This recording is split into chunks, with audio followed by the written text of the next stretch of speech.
In het Nederlands. Extra Journaal. Vers van de pers. Welkom bij Extra Journaal. Fijn dat u weer kijkt. We hebben het belangrijkste nieuws voor u op een rij gezet. En we beginnen met een bericht over zorgen over cyberaanvallen. Dat heeft de Centrale Bank van Curaçao en Sint Maarten laten weten. Financiële instellingen zien cyberrisico nu als hun voornaamste risicozorg. Dat zegt de bank in haar Financieel Stabiliteitsrapport 2024. De financiële instellingen van de Monetaire Unie verhogen dan ook hun inspanningen en uitgaven om hun cyberweerbaarheid te vergroten. Dan gaat het natuurlijk over internetbanking en dergelijke. Volgens de bank hebben de financiële instellingen in het Caribisch gebied de afgelopen jaren vaker te maken gehad met cyberaanvallen en digitale verstoringen. Soms moesten ze daarvoor flinke financiële schade lijden. Ook is het vertrouwen van het publiek hierdoor verminderd. En daarom zeggen lokale financiële instellingen nu dat ze zich meer zorgen maken over deze groeiende dreiging en meer gaan investeren in IT-beveiliging. Watermoties unaniem aangenomen. Gisteren in het parlement, na een lange vergadering, hebben alle op dat moment aanwezige parlementariërs, het waren er 19 van de 21, 2 moties aangenomen. En met die moties willen ze de regering op het hart drukken iets te doen aan het probleem van de water- en elektriciteitsschulden in onze gemeenschap. Veel huishoudens zitten zonder water en elektriciteit en het parlement wil dat de regering met praktische en humane oplossingen komt om degenen te helpen die hun waterrekening niet kunnen betalen. Minister van Economie, Luis Sandro Seintje, gaf wat cijfers. Hij legde uit dat 1500 aansluitingen momenteel op Curaçao zijn geregistreerd. Iets meer dan 1000 hebben betrekking op huizen. En dan gaat het natuurlijk ook om huizen waarin niemand meer woont. Dus leegstaande huizen, maar daaronder dus ook huizen waar mensen daadwerkelijk wonen. Als iemand wordt afgesloten, krijgt hij eerder 2 aanmaningen. Maar de minister heeft ook aangegeven dat er nog veel werk te verrichten valt om te zorgen dat niemand op Curaçao zonder water blijft. En het streven is om dat voor het eind van het jaar te regelen. Meer menselijke resten gevonden. We hadden eerder deze week al het bericht dat in Sericandela in een huis botten waren gevonden die afkomstig zijn van een mens. Ook schedel is er gevonden. Ik weet niet in hoeverre de complete schedel is gevonden of dat er delen daarvan zijn gevonden. In ieder geval voldoende reden om voor de Caribbean Urban Search and Rescue medewerkers verder te gaan controleren. En gisteren werden er meer menselijke resten gevonden in de omgeving van Sericandela. Dat alles wordt bij elkaar gebracht en onderzocht om te kijken om wie het gaat en onder welke omstandigheden deze persoon is overleden. Rekenkamer mag de FKP onderzoeken. Nou, dat is iets wat volgens sommige mensen al veel eerder had moeten gebeuren. Namelijk op 13 november vorig jaar is hier de motie voor aangenomen. In februari heeft de Algemene Rekenkamer een reeks onderzoeksvragen gestuurd. Maar de officiële toezegging van het parlement, goedkeuring van het parlement dat de Algemene Rekenkamer onderzoek kan gaan doen in de FKP, was nooit gegeven. En dat is gisteren gebeurd. En dat betekent dat de Rekenkamer nu daadwerkelijk gaat kijken hoe het staat met het functioneren van Fundación Cas Popular en wat eraan verbeterd kan worden. Criollo Filmfestival van start. Mooi initiatief, werd gisteren gepresenteerd. En het betekent dat we van 18 oktober tot 3 november op Curaçao het Criollo Filmfestival krijgen. En dat betekent goede films afkomstig van Aruba, Bonaire en Curaçao in het papiaments. Lokale films voor iedereen beschikbaar die daarvoor dan naar de bioscoop gaat. Een mooi initiatief waar we de komende tijd meer over zullen horen. En dan gaan we naar Tahith Chong. Die zit niet te wachten op Oranje. Tenminste, dat heeft de Curaçaose voetballer gisteren gezegd in een interview met onder meer de Extra. In de Nederlandse media was de indruk ontstaan dat hij niet had gereageerd op een verzoek van bondscoach Dick Advocaat om te komen spelen voor de Curaçaose selectie, omdat hij wachtte op het Nederlands elftal. Nou, hij heeft uitgelegd, dat is helemaal niet waar. Hij heeft niet meegedaan nu met de Curaçaose selectie, omdat hij voor zijn team waar hij nu speelt, Luton Town, alles moest geven om te helpen in de strijd tegen degradatie. Aan Nederland zit hij niet te kijken. Op Curaçao staat hij voor open om, als het moment daar is, opgenomen te worden in de selectie. Dat is goed nieuws. En parlement Aruba behandelt wet op 18 juni. Het was eerder aangekondigd dat vandaag het Arubaanse parlement de wet op het openstellen van het huwelijk voor mensen van hetzelfde geslacht opnieuw zou gaan behandelen. Eerder deze maand waren de stemmen gestaakt, 10-10. En de 21ste parlementariër onthield zich van stemmen. Er zou nu vandaag opnieuw hierover gesproken worden. Maar omdat sommige parlementariërs niet aanwezig kunnen zijn, is dat uitgesteld tot 18 juni. Tegelijkertijd is er de mogelijkheid dat er ook daadwerkelijk al door de Hoge Raad een uitspraak is gedaan voor 18 juni. Dat moeten we in de gaten houden. Aruba wil dat alle parlementariërs aanwezig kunnen zijn om dan opnieuw te kunnen stemmen over het openstellen van het huwelijk voor mensen van het gelijke geslacht. We houden dat voor u in de gaten. Gaan nu over naar een break en zijn daarna terug met een laatste persconferentie van mevrouw staatssecretaris Alexandra van Huffelen. Extra in Nederland. Van Amsterdam tot Arnhem, van Groningen tot Maastricht, Extra is erbij. Volg Extra Digitaal en blijf op de hoogte van de belangrijkste ontwikkelingen in Nederland. Extra Digitaal is te zien op verschillende platforms en kanalen zoals WhatsApp, YouTube, Facebook, Instagram en ook TikTok. Wilt u ons op de hoogte brengen van een evenement of iets doorgeven? Neem contact op via WhatsApp, e-mail, Facebook of bel gewoon 06 1364 2945. Volg of abonneer je op Extra Digitaal. Klik aan en volg ons.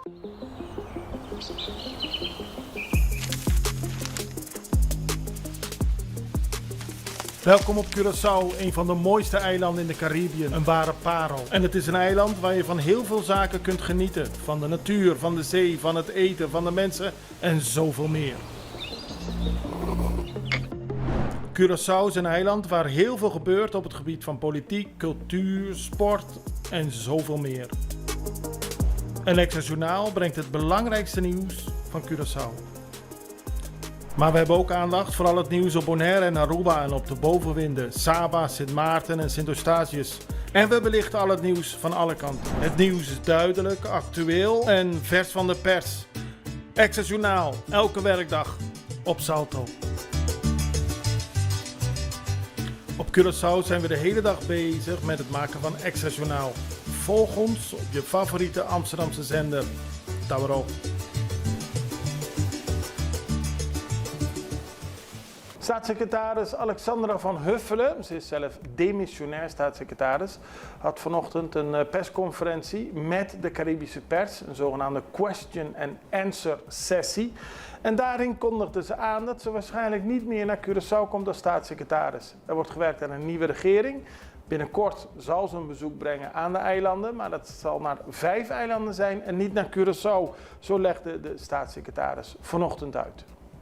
En ik zou willen beginnen met het feit dat ik aanstaande zondag weer vertrek voor een bezoek aan Aruba, Bonaire, Saba, Statia en Sint Maarten. Dat bezoek staat in het teken van het gouverneursoverleg op Aruba, het sluiten van het bestuursakkoord op Bonaire en onder meer de officiële opening van een sociaal woningbouwproject Under the Hill op Saba. Over dit bezoek is ook een persbericht met meer details uitgebracht. Het is heel jammer dat ik dit keer 5 eilanden kan bezoeken, maar helaas niet Curaçao. Het ziet er ook niet naar uit dat ik dat eind juni kan doen, want dat was eigenlijk de bedoeling vanwege het aantreden van het nieuwe kabinet. Hoewel het nog heel af te wachten is wanneer dat kabinet precies gaat aantreden. Maar uiteraard kom ik terug om als privépersoon de eilanden ook weer te bezoeken. En ik heb beloofd aan mijn echtgenoot dat ik hem dan ook zal meenemen. Staatssecretaris, nu horen we dat u niet meer naar Curaçao komt en wellicht dus niet meer als staatssecretaris, als het allemaal goed gaat met de nieuwe regering. We weten dat u de afgelopen jaren natuurlijk heel vaak bent geweest, heel veel gedaan heeft. Fijn dat u terugkomt daarna, maar wat zijn de open eindjes die nu nog op Curaçao liggen wat u betreft? Ik denk eraan, hè, de vakbonden hebben u uitgenodigd voor een gesprek om te praten over sociale ontwikkelingen, de arbeidswetten veranderen en zo zijn er meer zaken. Wat zijn voor u nog de open eindjes? Ja, er blijft natuurlijk altijd werk te doen. En wat ik ontzettend belangrijk vind is dat we in de afgelopen periode natuurlijk belangrijke afspraken hebben gemaakt, bijvoorbeeld over die hervormingen. Maar we hebben ook afgesproken dat we in de volgende maand, in principe in juli, komen tot een herziening weer en een verdere aanscherping van de landspakketten. Nou, dat is een belangrijke stap die nog door een nieuwe regering moet worden gezet, samen met Curaçao. Zover ik kan ga ik dat natuurlijk allemaal nog voorbereiden. Want het is vooral ook belangrijk dat we met elkaar blijven spreken. En er is natuurlijk ook nog de invulling van bijvoorbeeld die gelden die er beschikbaar zijn voor investeringen in duurzame energie, de zogenaamde SDE++ en de groeifondsmiddelen. Ik hoop nog in de komende weken daarvoor de regelingen te kunnen publiceren, samen met minister Jette. Maar er is dus nog wel veel werk te doen. En nogmaals, ik vind het ontzettend jammer dat ik deze reis niet Curaçao kan aandoen. Maar ik hoop wel zo snel mogelijk weer terug te komen. Wellicht nog als staatssecretaris, maar waarschijnlijk als privépersoon. Ook ging Van Huffelen in op het hoofdlijnenakkoord dat vanochtend ondertekend is door de Curaçaose minister Rui Sandro Seintje van Economie en de Nederlandse minister Rob Jette van Milieu. Het is een belangrijke ondertekening, aldus Van Huffelen. Het gaat over de duurzame waterstofketen. Een innovatief project waarbij Curaçao en Nederland samenwerken. En het is een belangrijke stap op weg naar een duurzame energietransitie. Op die manier kan Curaçao voorop lopen in het Caribisch gebied. Kijk naar wat de staatssecretaris daarover meldde. Dan heb ik zojuist samen met minister Seintje en aan onze kant minister Jette van Economische Zaken en Klimaat een hoofdlijnenakkoord ondertekend voor Curaçao over de duurzame waterstofketen. Beide regeringen, Curaçao en Nederland, maken 5 miljoen euro beschikbaar voor een volgende fase in het onderzoek doen naar de combinatie van het produceren van waterstof op basis van windenergie. En dan zou die windenergie gegenereerd worden met drijvende windturbines die dus op zee drijven. In dit afsprakenakkoord gaat het vooral over de demonstratiefase van het onderzoek en kijken hoe we dit project zouden kunnen realiseren. En het moet natuurlijk, als dit project ook daadwerkelijk kan worden uitgewerkt, bijdragen aan een lokale energietransitie, zorg voor de diversificatie van de economie.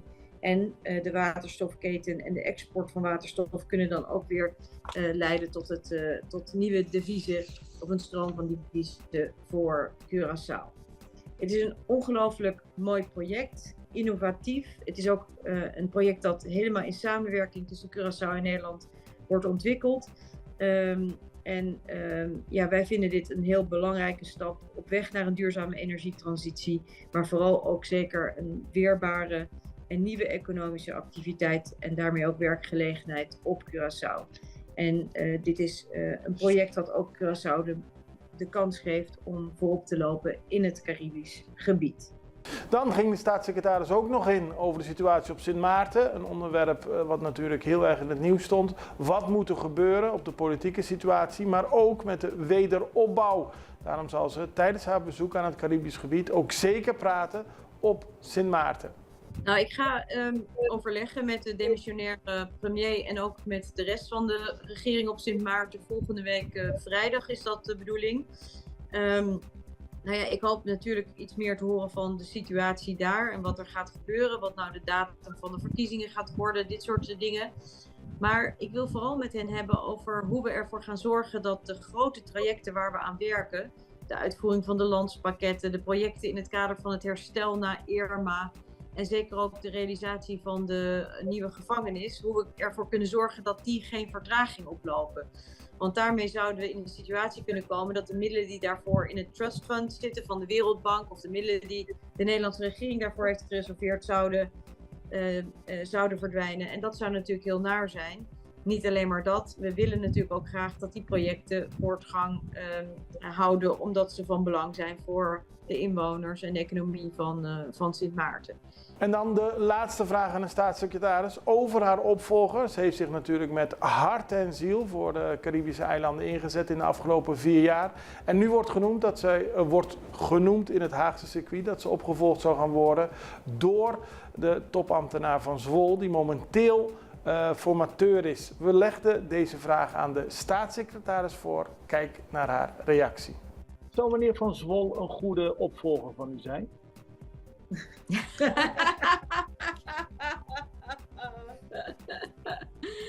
Nou, wie weet, wie weet. Hij is voorlopig nog aan het werk als formateur van een nieuw kabinet hier in Nederland. Maar u kan hem altijd vragen of hij dat zou willen. Hij heeft in ieder geval kennis van de portefeuille, want hij heeft op dit ministerie gewerkt. Dank u wel. En daarmee zijn we aan het einde gekomen van deze aflevering van Extra Journaal. Ik wens u een heel prettig weekend en maandag zijn we weer terug. Het allerbeste. Tot ziens.